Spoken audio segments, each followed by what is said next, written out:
Je commencerai d'abord par remercier et saluer notre sœur Atou Souare Bodian qui nous a invités aujourd'hui chez elle pour célébrer, pour fêter la victoire de notre coalition. C'est ce matin qu'elle m'a appelé pour me dire effectivement qu'elle comptait offrir un ndogu à tous les patriotes de Ziguinchor et qu'il invitait aussi tous les responsables politiques de Ziguinchor pour venir prendre part à ce ndogu. Donc c'est pour cette raison que nous sommes là et nous la remercions parce que le ndogu, effectivement, il a été très copié même à la limite. Voilà, donc après ça, je dirais oui, nous commencerons d'abord par rendre grâce à Dieu. Parce que ça, c'est la fin d'un très long, difficile et dur processus. Ça a commencé dans la douleur et nous avons enduré la douleur et la souffrance. Et pendant cette lutte, nous avons fait beaucoup de sacrifices.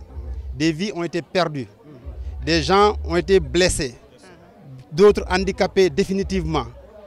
Beaucoup ont même quitté le pays. Et aujourd'hui, nous avons réussi à faire tomber le système par notre endurance, par la clairvoyance, la stratégie de notre leader. C'est pourquoi je crois que tous nos propos, avant de commencer chaque propos, commencer d'abord par saluer sa clairvoyance, saluer son sens de son intelligence en fait, et son sens de l'organisation. Parce que nous sommes arrivés à ce combat, à cette victoire aujourd'hui, grâce à une stratégie qu'il a mûrement réfléchie et qu'il a déroulée dans des temps vraiment, à des périodes très sombres, à des périodes où les choses étaient incertaines. Mais il a quand même réussi à nous guider jusqu'à arriver aujourd'hui à la victoire finale. Donc nous le remercions, nous le saluons et nous nous réjouissons justement qu'il soit notre guide. Voilà, à part ça maintenant, dire que oui, nous y sommes arrivés, nous l'avons fait, il fallait le faire, nous l'avons fait. Ziguinchor s'est encore distingué par sa capacité de résilience et de mobilisation qui nous a permis aujourd'hui d'obtenir une victoire. Nous avons gagné presque dans tous les bureaux de vote à Ziguinchor comme à notre habitude. Et cette fois-ci, véritablement, nous avons encore gagné avec la manière.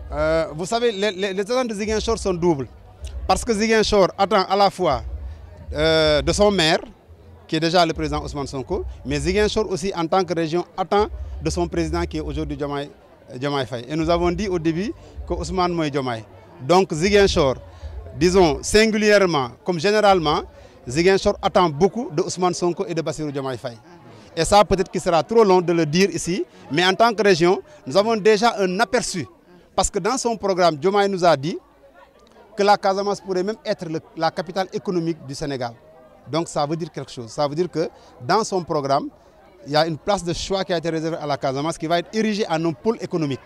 Et je crois que nous souhaitons tous qu'on en arrive là.